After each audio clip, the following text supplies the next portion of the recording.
The Vorkath harvest fleet emerged from fold space like a blade sliding between ribs. Admiral Traxus watched from the command bridge of the Dominion's will, his three hearts pumping steady rhythm as the navigation officer confirmed coordinates. The system was unremarkable, a yellow star, 6 planets, one of them bearing the faint chemical signature of oxygen-based life. His claws clicked against the armrest in quiet satisfaction. 3rd planet, the sensor officer reported, population estimated at 200,000. Minimal orbital infrastructure, no defense platforms detected. Traxus allowed himself a thin smile. Another soft target. The Empire had built its dominion on the spines of weaker species, and this one, calling themselves humans according to intercepted transmissions, would be no different. Their colony was young, remote, a perfect harvest. Standard approach, he ordered. Deployment in 20 marks. Tell the ground commanders I want minimal damage to the labor stock. The fleet moved forward, 12 cruisers, 4 carriers, 2 destroyers, overkill for a farming colony, but Traxus believed in overwhelming presence. Fear did half the work before a single soldier landed.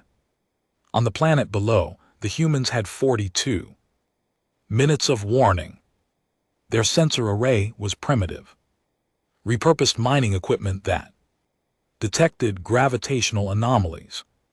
When the alarm screamed across the colony's network, the response wasn't panic, it was confusion. They'd never seen anything like this before. First contact, and it came bearing weapons. My attempt, no, the name is banned. Let me try again. Jasmine Wright was working the soil reclamation fields when the sky turned black. She looked up, shielding her eyes against the system's sun, and watched something impossible descend through the atmosphere. Ships the size of mountains, their hulls patterned in dark red and bronze, cutting through clouds like sharks through water. She dropped her tools. Jasmine, her partner Tomas, grabbed her arm. Get to the shelter now. They ran. Around them, the colony of New Haven erupted into controlled chaos. Families sprinted toward underground bunkers.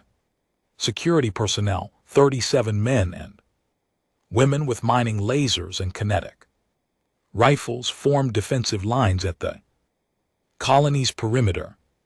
Someone was shouting coordinates over the emergency channel. The first ships landed 3 km from the main settlement. Jasmine reached the bunker entrance with Tomas at her side. A child was crying somewhere behind them. She didn't look back. She shoved Tomas down the stairs and followed the metal door ceiling above her with a hydraulic hiss. They waited in darkness. Above, the Vorkaths deployed. They came in waves, 8 ft tall, 4 arms, faces that split open to reveal rows of feeding tendrils. Their armor was matte gray, designed for intimidation rather than stealth. The first line of human defenders opened fire. Mining lasers cut through the first rank of Vorkath soldiers. 3 of them fell, their bodies burning. The rest didn't. Slow. They raised weapons that fired energy pulses, and the human defense line evaporated. It wasn't a battle, it was slaughter. Within 12 minutes, the perimeter was gone. Within 20, Vorkath soldiers breaching the bunker doors. Jasmine heard the tearing of metal above her. She pulled Tomas closer, feeling him shake. The child had stopped crying. That was worse somehow, the silence. The door came down. Vorkath soldiers poured into the bunker. their feeding tendrils tasting the air. Jasmine saw one of them point directly at her. She had time for one thought. This is how it ends. Then they took her. The harvest lasted 6 hours. When it was done, 43,000 humans were packed into cargo holds designed for livestock. The rest lay where they'd fallen. Admiral Traxus surveyed the damage. Reports with growing irritation. His ground forces had suffered 800 casualties, 800 against farmers he'd expected a handful, maybe 100 at most.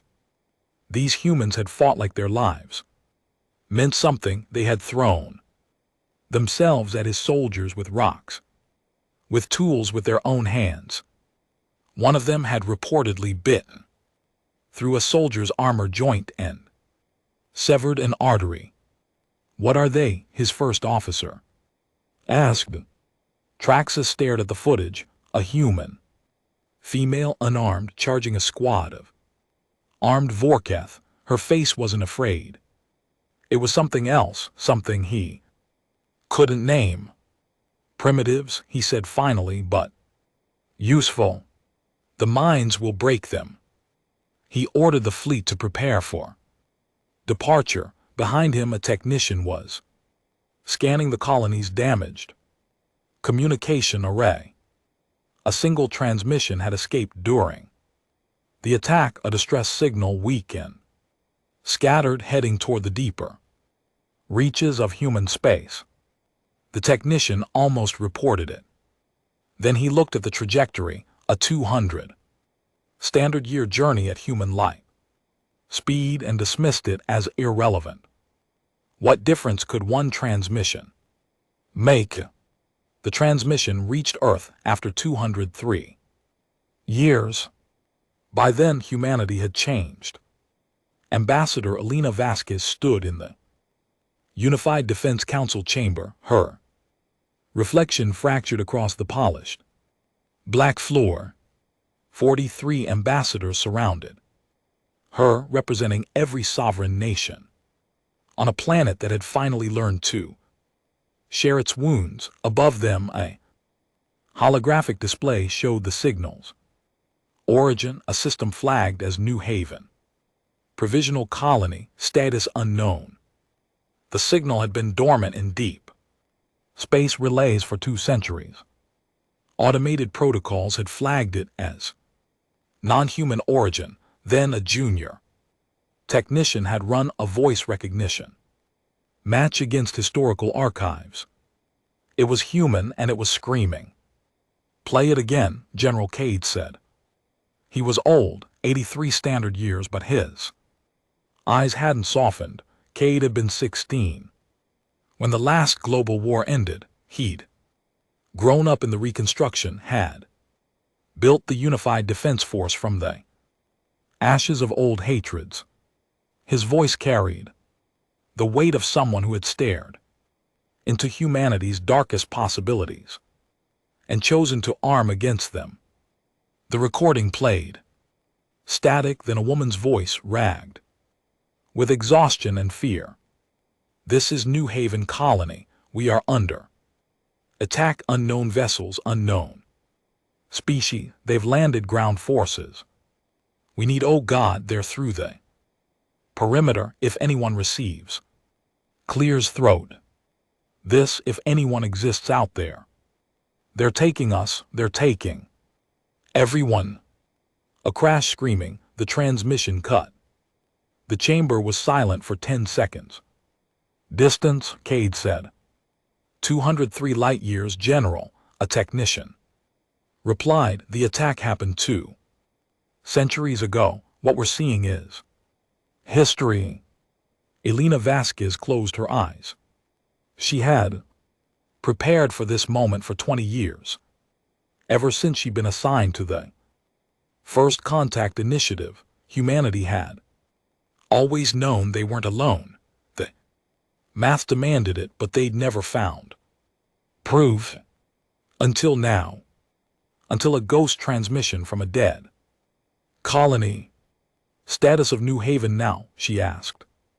We've trained deep space telescopes on the system, the technician said. Colony is gone, no artificial structures, no heat signatures. The planet's ecosystem has partially recovered, but there's evidence of orbital bombardment. Whatever happened there, it was total. Cade stepped forward. We've been preparing for this since the first atomic test. We knew that if aliens existed, they wouldn't come in peace. The universe isn't kind. It doesn't hand out friendship. He turned to face the ambassadors. 80 years ago we started Project Watchtower. We built sensors that could see fold space signatures. We reverse-engineered every crashed piece of debris that entered our system. We developed weapons that don't exist in any known database. He paused, and we waited. Elena opened her eyes. We don't know who attacked New Haven. We don't know if they still exist, if they remember us, if they're coming here. Cade smiled. It wasn't a pleasant expression. We're about to find out. The next 72 hours changed everything. Project Watchtower's deep space array detected 14-fold space signatures within 100 light-years of Earth. The signals were organized: military patrol patterns, trade routes, communication networks. Humanity wasn't alone in the galaxy. They were surrounded by something vast and organized, and one of those signatures matched the technology used to attack New Haven, the Vorkath Empire. Elena spent 3 days reading everything the sensors could gather. The Vorkath were expansionist. They'd conquered 12 systems, enslaved 17 species, and never negotiated with anyone weaker than themselves. Their military doctrine was simple: overwhelm, terrify, harvest. They had 43,000 humans somewhere in their territory, descendants of the original captives. If any were still alive, they'll be in the mines, Cade said, standing beside her as she stared at the intelligence reports. The Vorkath use slave labor for resource extraction. Average lifespan in their facilities is 7 years. Elena's hands trembled. We can't just... We won't. Cade's voice was iron. But we're not going to war yet. First, we're going to understand them. Then we're going to make them understand us. He tapped the display, bringing up a map of Vorkath space. They think they're the dominant power in this sector. They think they've never faced an enemy that could hurt them. They think humanity is a species of farmers and laborers, easy prey. He turned to Elena, his eyes burning. We're going to teach them how wrong they are. The translation took 2 weeks. Vorkath language was a nightmare of context-dependent meaning, biological cues, and cultural assumptions that humans simply didn't share. But Elena's team was the best in the solar system. They'd been training for this, not for Vorkath specifically, but for anything. For the moment when words became weapons, when the translation matrix was complete, General Cade delivered the final draft to the Unified Defense Council. Its first line is non-negotiable, he said. The rest is theater. The message was broadcast across every Vorkath channel the sensors could find. Military frequencies, civilian networks, even the personal communication channels of high-ranking officials. It was translated into perfect Vorkath syntax with cultural markers that would convey authority rather than submission. It read, "To the leadership of the Vorkath Empire 203 years ago, your forces attacked a human colony designated New Haven, 43,000 humans were taken into captivity. They were not combatants, they were settlers, farmers, families. They posed no threat to your empire. You have 72 standard hours from receipt of this message to comply with the following demands. First, return every human prisoner taken from New Haven or their surviving descendants to the coordinates provided in this transmission. They will be delivered unharmed with full medical records and documentation of their treatment during captivity. Second, identify by name and rank all commanding officers responsible for the New Haven attack and the subsequent enslavement of human prisoners. These individuals will be surrendered to human custody to face charges determined by human authority. Third, the Vorketh Empire will withdraw all military and civilian presence to your home system. Your expansion into the systems you have conquered will cease. Your enslaved populations will be freed.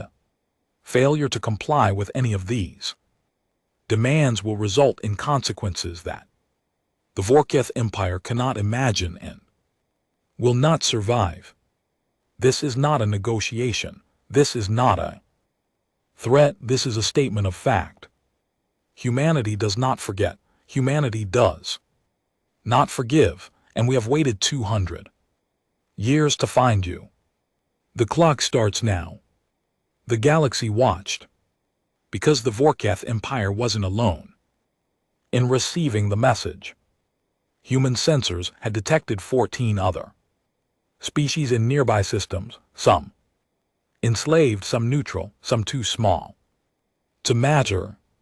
The message was broadcast openly, deliberately, for anyone with a receiver to hear. Elena Vasquez stood in the broadcast center as the transmission left Earth. She felt the weight of every human who had ever looked at the stars and wondered. Now we wait, she said.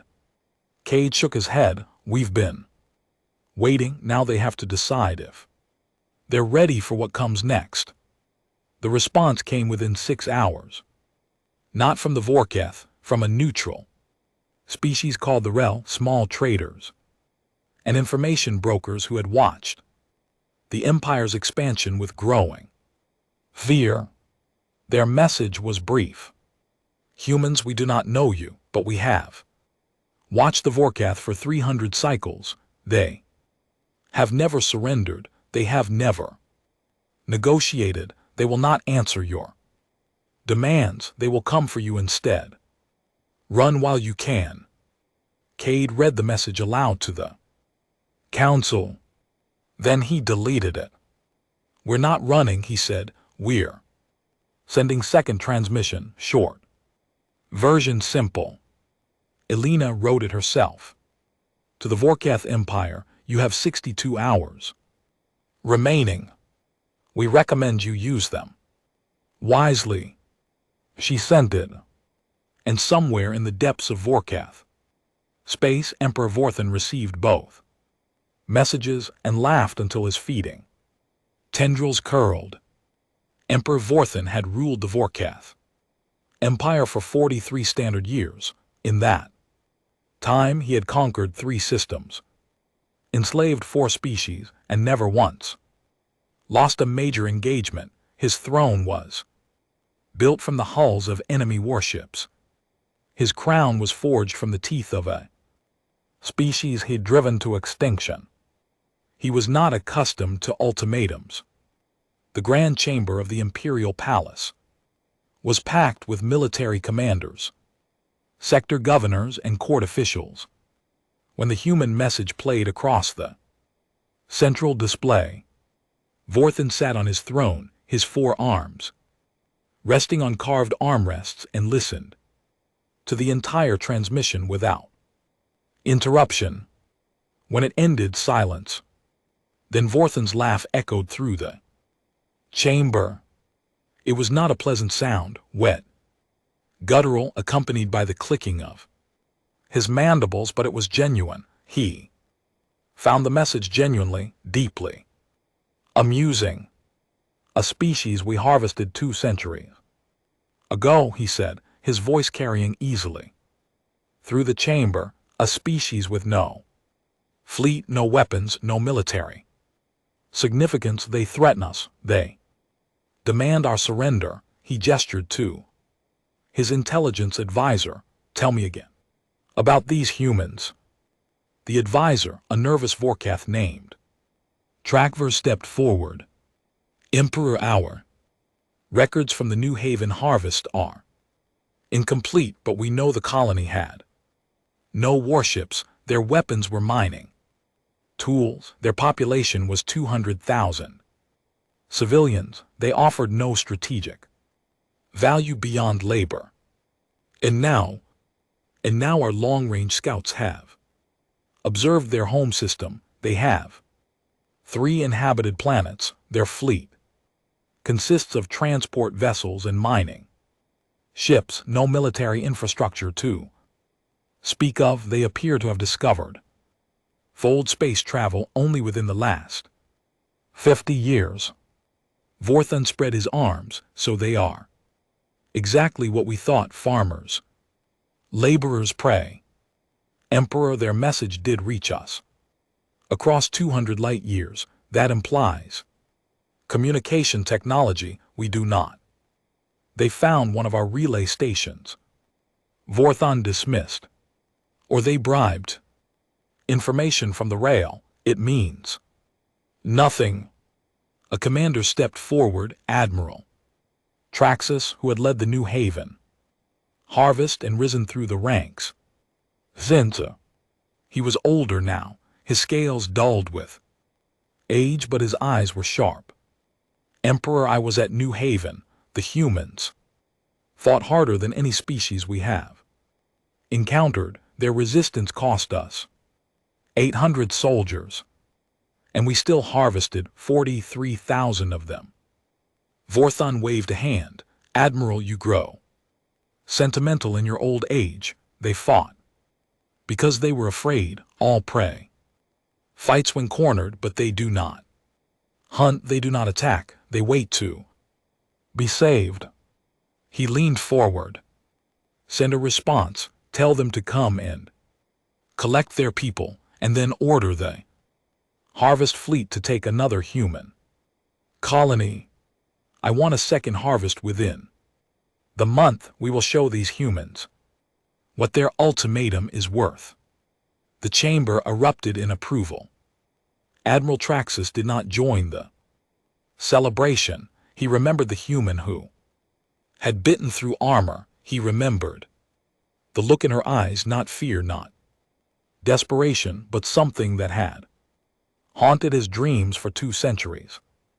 He remembered thinking, this species is dangerous. But he said nothing. The harvest fleet departed within 3 days. 6 cruisers, 2 carriers, 1 destroyer. Their target was a human mining colony in the outer system designated Prospector's Fall. It was smaller than New Haven, more remote and easy target. The fleet never arrived. The first sign came from a Vorkath listening post at the edge of human space. A routine patrol reported an anomaly. Gravitational disturbance consistent with fold space emergence, but no ships appeared on sensors. No energy signatures, nothing. Then the patrol went silent. Admiral Traxus received the report 3 hours later. He ordered a scout vessel to investigate. The scout found debris, not from battle, but from something worse. The patrol ship had been torn apart from the inside, bulkheads twisted into impossible shapes, crew compartments vented to space, and on every remaining surface a single symbol, a human hand print. Traxus stared at the image for a long time. Then he ordered the harvest fleet to Return to Vorkath space immediately. It was too late. The Harvest Fleet's last transmission was fragmented. 47 seconds of chaos, screaming and something that sounded like metal being folded. Then silence, 3 Vorkath cruisers, 2 carriers and a destroyer, 5,000. Crew gone. The Empire didn't panic, not yet. Emperor Vorthan called it an accident, a fold space rupture perhaps, or an uncharted gravitational anomaly. He ordered a full investigation. The investigation vanished too. 3 more ships sent to the same region, 3 ships that never came back. The 3rd ship transmitted 17 seconds of footage before it died. Shadows moving through corridors, shapes that didn't reflect light, and that same handprint carved into the walls. Then the fortress world of Vorkath Prime went dark. Vorkath Prime was a military installation, 50,000 warriors, planetary defenses, a permanent fleet presence. It was supposed to be untouchable. The first scout ship to arrive found the planet intact but silent, no orbital defenses activated, no communication. The scout landed at the main garrison. The doors were open. Inside they found the warriors. All 50,000 were alive, but they were broken. Many had self-inflicted wounds. Others stared at walls unresponsive, their feeding tendrils hanging limp. Few who could speak repeated the same phrase over and over. They came from the walls, they came from the dark. They didn't make sounds. On the main fortress wall, burned into the metal, was the handprint, and beneath it, words in perfect Vorkath. Script: you have 30 hours. Emperor Vorthan convened an emergency session of the High Command. Laughter was gone, the arrogance was gone. In its place was something the Vorkath had not felt in 300 years. Fear. Who are they? Vorthan demanded. What are they? Admiral Traxus stepped forward. He had aged a century in 3 days. Emperor, I have reviewed every scrap of data from the New Haven harvest. Humans, they are not primitive. They are not prey. They have been waiting for us, preparing for us. Preparing with what? They have no fleet, no weapons. Then where did those ships come from? How did they bypass our patrols? How did they reach Vorkath Prime without triggering a single alarm? Traxus leaned closer. Emperor, 2 centuries ago, the humans did not know we existed. Now they are inside our territory, dismantling our military, and we cannot even see them. A commander spoke up. The handprint. The message, it's psychological warfare. They want us afraid. Good, Traxus said, because it's working. Vorthan slammed a fist against his throne. Then we fight, we mobilize. Every ship, every soldier, we find these humans and we exterminate them. Emperor, Traxus said quietly, found us first. The prisoner convoy, the 43,000 humans, taken from New Haven, now reduced to 12,000 survivors across 2 centuries of slavery, was en route to the Vorkath home system.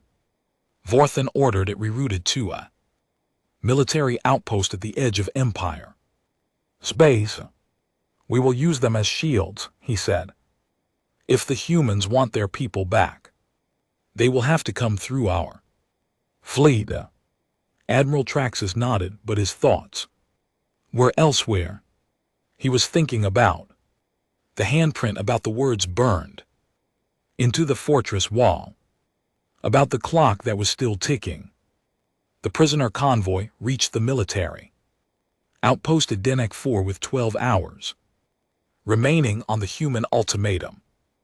Admiral Traxus positioned his remaining fleet around the convoy, 23 warships in a defensive sphere, guns facing outward, with the prisoner transports at the center. He broadcast across all human channels. Humans, your people are here. Attack and they die, every one of them. We will destroy the transports before your weapons reach us. This is not a bluff. This is not a threat. This is a statement of fact. Negotiate or watch them burn. The response came within minutes. Not a transmission, a presence. 3 human ships emerged from fold space at the edge of the Denak 4 system. They didn't arrive in a cluster of energy and light. They simply appeared, as if they had always been there, and the universe had only just noticed. Their design was wrong. Every Vorkath engineer who saw them felt the same involuntary shudder. The ships had angles that didn't meet correctly, surfaces that seemed to curve away from observation, a color that shifted between black and something deeper than black. They were not built. They were grown, or perhaps they were something else entirely. Identities, Traxus demanded. Sensors cannot lock on, the officer replied. The ships are interfering with our readings. It's like they're not fully here. The lead ship, larger than the other 2, though size was difficult to determine, moved forward. Its acceleration made no sense, no visible propulsion, no heat signature, just motion, smooth and inevitable. A channel opened. The face that appeared on Traxus's display was human, female, dark hair, streaked with gray, eyes that had seen too much and been hardened by it. She wore a uniform he didn't recognize, black with silver markings, and behind her he could see a bridge that looked ancient, not old, ancient. The technology on that bridge predated the Vorkath Empire.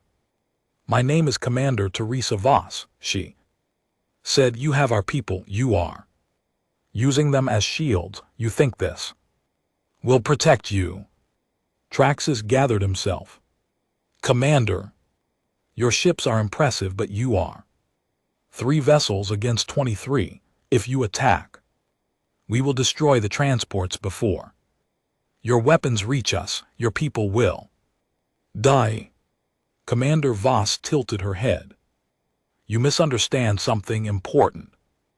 Admiral, we are not here to attack your fleet. We are here to retrieve our people. Your fleet is simply in the way. The lead ship accelerated. Traxus gave the order to fire. Every Vorkath weapon in the system targeted the 3 human ships. And nothing happened. The weapon's fire struck the human ships and vanished. Not deflected, not absorbed, gone, as if the energy had been deleted from existence. Traxus watched his fleet's most powerful cannons fire at point-blank range, and the human ships continued forward without a flicker. Secondary batteries, he shouted. All frequencies, kinetic energy missile. Everything. The Vorkath fleet emptied its magazines into the 3 approaching vessels. The lead ship didn't slow. Commander Voss's face remained on the display, calm and patient. Behind her, Traxus could see her crew working at stations that glowed with internal light, not screens or holograms, but something deeper, something that remembered. Admiral Voss said, 200 years ago your people attacked a human colony. You took 43,000 of us. You worked us to death in your mines. You treated us like animals. She paused. We found something in those mines. Something older than your empire, older than any species in this galaxy.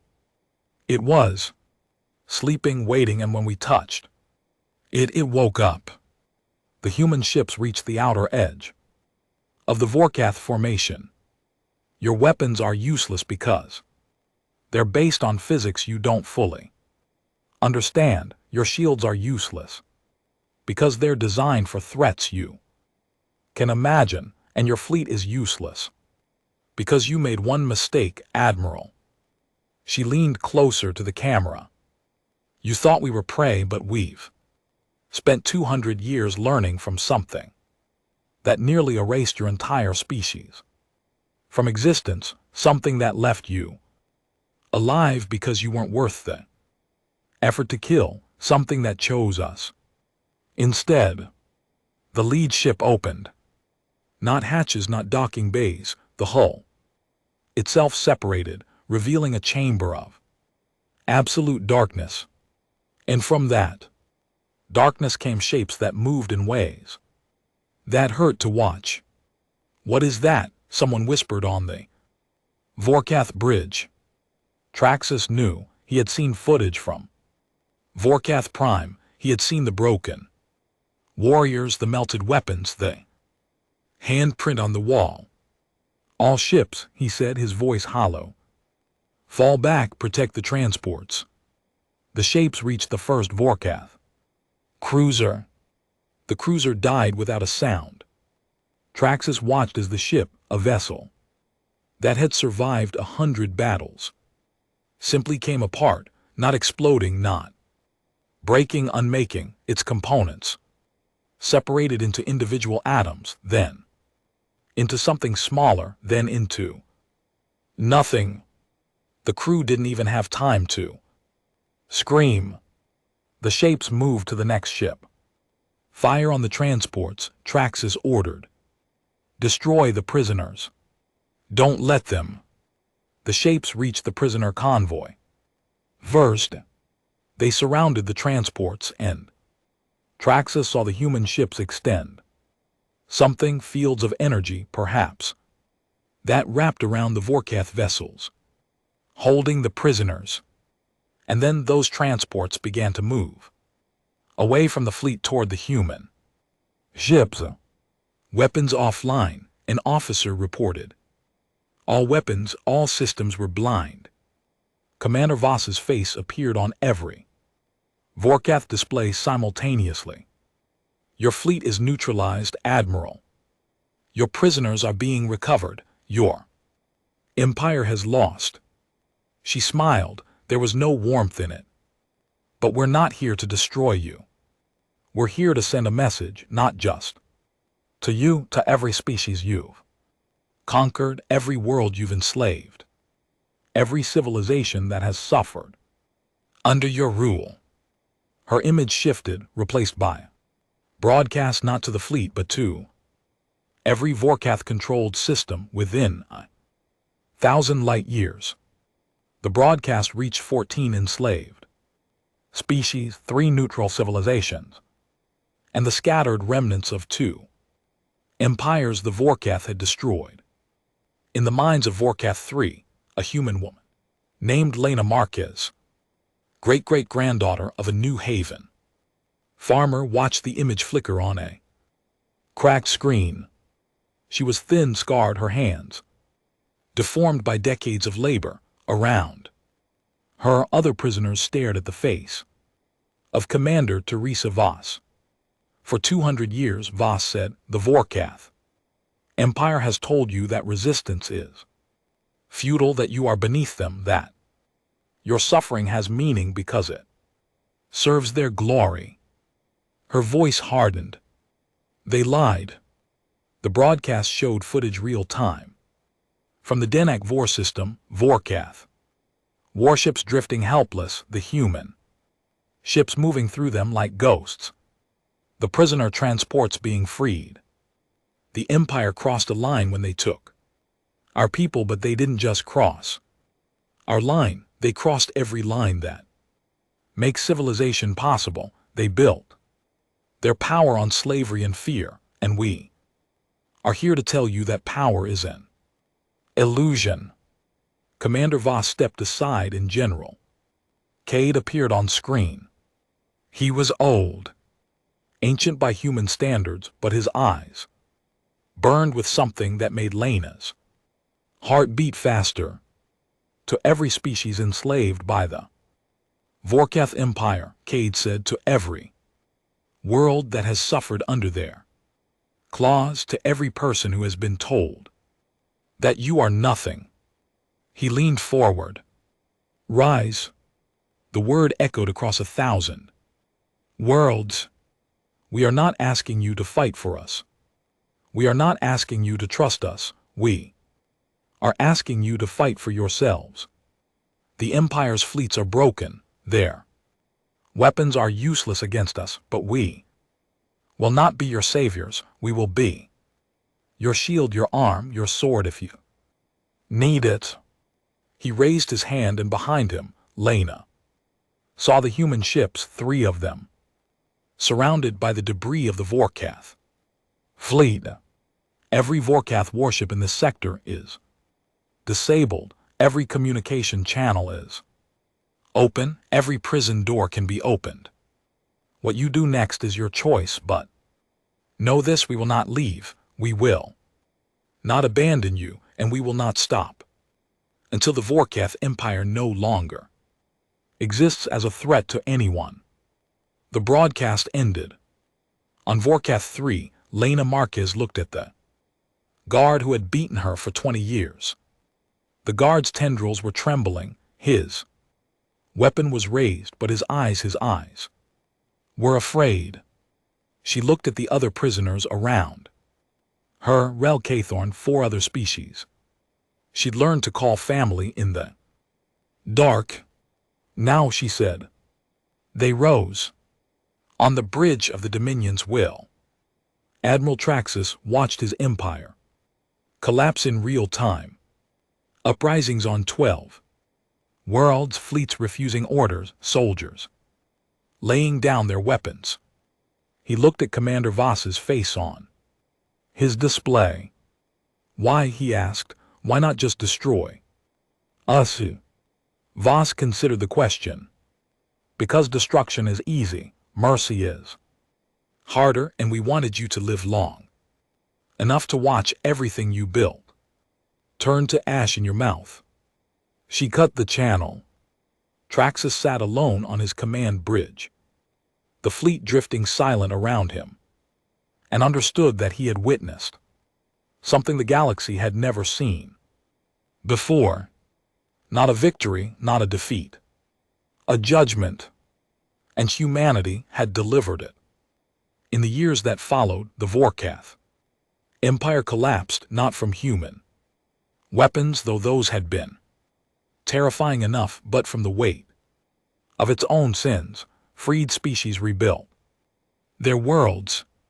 The Rel became trusted traders between 100 systems, and humanity took its place among the stars, not as conquerors, as guardians.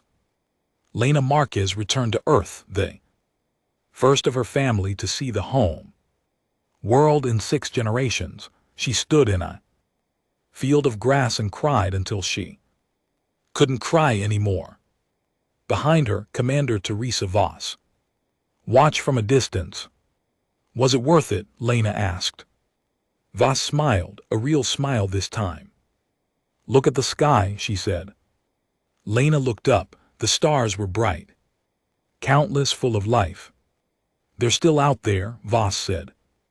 The ones we found in the mines, the ones who chose us, they're sleeping.